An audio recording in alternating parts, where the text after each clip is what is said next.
Okay hello. तो आज की क्लास में हम लोग को करना है यूनिफिकेशन ऑफ फोर्सेस। अब जैसे कि मैंने ऑलरेडी तुम लोग को यूनिफिकेशन के बारे में बताया हुआ है। यूनिफिकेशन बेसिकली क्या होता है कि हमारे पास बहुत सारी एक तरीके से स्टडी होती है, ठीक है। अब हम उन सारी की सारी स्टडी को एक तरीके से एक ही बार में कंबाइन कर देते हैं, ठीक है। अलग अलग चीजों को कंबाइन करके उसको एक साथ पढ़ते हैं, है कि नहीं। तो यही एक तरीके से क्या है, यूनिफिकेशन है। अब अलग अलग साइंटिस्ट ने अलग अलग फील्ड में कैसे कैसे यूनिफिकेशन किया फोर्सेस का, इसके बारे में अभी हम देखेंगे। सबसे पहले इसमें आइजैक न्यूटन, ठीक है, न्यूटन सर जी के बारे में जानते ही हो तुम लोग। इन्होंने क्या किया कि इन्होंने कंबाइन किया टेरेस्ट्रियल और सेलेस्टियल जो भी चीजें उनको, जैसे कि क्या मतलब है, इन्होंने जो भी अपने लॉज ऑफ मोशन दिए और लॉज ऑफ ग्रेविटेशन दिए। लॉज ऑफ मोशन तुम लोग ऑलरेडी पढ़ के आ चुके हो, लॉज ऑफ ग्रेविटेशन भी हल्के हल्के पढ़े हैं, पर फिर भी इस साल हम दोनों ही अच्छे से डिटेल में पढ़ेंगे। बट कहने का मतलब क्या है, उन्होंने जब लॉज ऑफ मोशन बनाया तो उन्होंने बोला कि जो टेरेस्ट्रियल चीजें और जो सेलेस्टियल चीजें, मतलब सेलेस्टियल मतलब जो प्लैनेट्स वगैरह होते हैं, जो बाहर की चीजें हैं ना, ये एस्ट्रॉइड्स, ये सारे के सारे, और टेरेस्ट्रियल मतलब जो जमीन पे है, ये सारी की सारी चीजें। तो उन्होंने बोला कि इनके जो लॉज हैं, ये जो लॉज ऑफ मोशन है और लॉज ऑफ ग्रेविटेशन है, वो सिर्फ टेरेस्ट्रियल मतलब धरती पे काम नहीं करेंगे, वो बाहर की दुनिया में भी काम करेंगे, ठीक है। तो मोशन, ये जो लॉज हैं, ये सारे के सारे सेलेस्टियल भी और टेरेस्ट्रियल भी दोनों जगह पे काम करेंगे। तो एक तरीके से यूनिफाई हो गई चीजें, सेलेस्टियल भी और टेरेस्ट्रियल भी, और उनको कंबाइन करके तुम यूनिफाई करके एक ही जगह पे पढ़ सकते हो, ये मतलब है, ठीक है। अगले जो हमारे पास साइंटिस्ट है वो एक नहीं दो साइंटिस्ट है, और वो कौन कौन से हैं, हांस क्रिश्चियन ओरेस्टेड। इनके बारे में तुम लोगों ने 10th क्लास में हल्का सा पढ़ा होगा। ओरेस्टेड का एक्सपेरिमेंट नहीं पढ़ा तो क्यों टेंशन ले रहे हो, पढ़ लेंगे, है ना।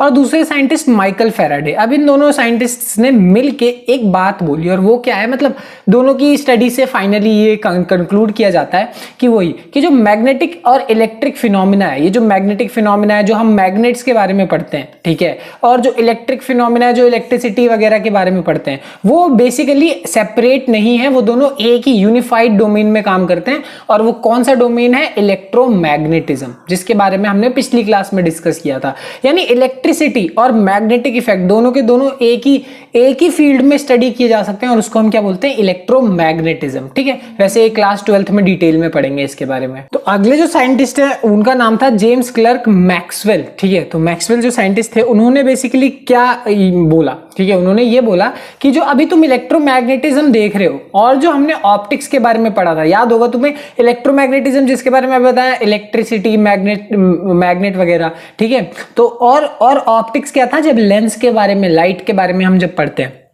तो उन्होंने ये बोला कि जब इन दोनों को कंबाइन करोगे तो हम एक इलेक्ट्रोमैग्नेटिक वेव से इन दोनों की स्टडी कर सकते हैं, ठीक है। अभी इलेक्ट्रोमैग्नेटिक वेव क्या होता है, बेसिकली इसके अंदर इलेक्ट्रिक फील्ड, मैग्नेटिक फील्ड और लाइट साथ में एक तरीके से प्रोपोगेट करते हैं। ये एक चीज होती है जो कि अभी नहीं, हम लोग पढ़ने वाले हैं 12th क्लास के 8th चैप्टर में, ठीक है। अभी तो नहीं, बट जब पढ़ेंगे तब की तब देखेंगे। बट इतनी सी बात है, इन्होंने इन दोनों चीजों को कंबाइन किया, इलेक्ट्रोमैग्नेटिज्म को कंबाइन किया और ऑप्टिक्स को, दोनों की दोनों अलग फील्ड है, उन दोनों को कंबाइन किया। अगले साइंटिस्ट हैं जिनका नाम है एल्बर्ट आइंस्टाइन। जानते तो हो ही तुम लोग, इनको तो पक्का ही जानते होगे। अब इन्होंने बेसिकली क्या बोला, इन्होंने कंबाइन किया मोशन को। अब तुम बोलोगे मोशन को कंबाइन तो न्यूटन सर जी ने भी किया था, बट फर्क क्या है, देखो जो इनकी इक्वेशन थी ना, E = mc², वहां से इस इक्वेशन से काफी चीजें कंबाइन होती है। मोशन ऑफ स्पेस, टाइम और ग्रेविटेशन, इनके भी मोशन को कंबाइन किया जा सकता है, जिनकी स्टडी करना अपने आप में बहुत टफ और थोड़ी सी डिफरेंट चीज है, बट मजेदार भी बहुत है। तो वही है, इन्होंने स्पेस टाइम ग्रेविटेशन की जो स्टडी है उसको कंबाइन किया, ठीक है। तो एल्बर्ट आइंस्टाइन ने डिफरेंट काम किया है।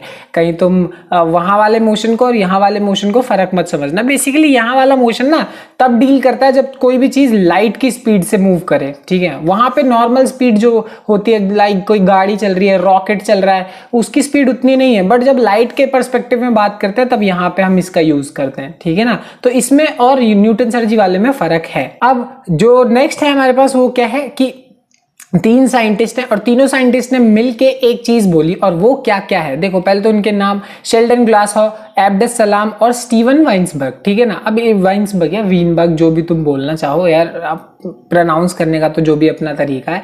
हाँ, तो खैर इन्होंने बोला कि जो हमने वीक न्यूक्लियर फोर्स पढ़ा था, याद होगा वीक न्यूक्लियर फोर्स कौन सा होता है, जब भी एक कोई एटम है वो डीके, खराब मतलब खराब नहीं, रेडियो एक्टिव होने लगता है। क्यों? क्योंकि उसके अंदर का जो न्यूक्लियर फोर्स है वो वीक पड़ रहा है, इसलिए अंदर की चीजें टूट रही हैं, वही चीज होती थी।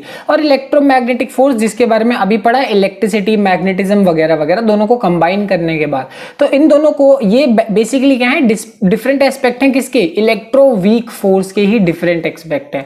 अब ये इलेक्ट्रो वीक फोर्स क्या है, इसके बारे में बहुत आगे तुम जाके पढ़ोगे, फिलहाल अभी तो नहीं, बट हाँ ये चीज है कि ये दोनों के दोनों इलेक्ट्रो वीक फोर्स के ही डिफरेंट एस्पेक्ट हैं। और वो कैसे हैं, अब वो आगे की बात है, ठीक है, बट हाँ इतना है तो है। आखिरी हमारे पास दो साइंटिस्ट है, कार्लो रूबिया और साइमन वॉन्डरमेयर, ठीक है। इन्होंने बेसिकली बोला क्या, इन्होंने कंफर्म किया, वेरीफाई किया इलेक्ट्रो वीक फोर्स को। अभी इलेक्ट्रो वीक फोर्स, जैसा कि मैंने तुम्हें बताया ना, वीक न्यूक्लियर फोर्स और इलेक्ट्रोमैग्नेटिज्म, इन दोनों चीजों को कंबाइन करने के बाद बनता है, ठीक है। तो यानी इलेक्ट्रो वीक फोर्स क्या है, इन्हीं दोनों की स्टडी है, बट इसमें यही है कि इन दोनों चीजों को लिंक किया जा सकता है, इन दोनों चीजों को जोड़ा जा सकता है सिचुएशन और जरूरत के हिसाब से। खैर वो चीज अभी के लिए नहीं है, बस इंट्रोडक्शन ही मैंने बता रखा है। ये चैप्टर हल्का सा सिर्फ इंट्रोडक्शन, तो ये तुम्हारे लिए सिर्फ हल्का सा बाहर की आउटलाइन है कि ऐसा है, ठीक है ना। तो आज की क्लास के लिए इतना ही, चलो मिलते हैं अगली क्लास में, बाय बाय।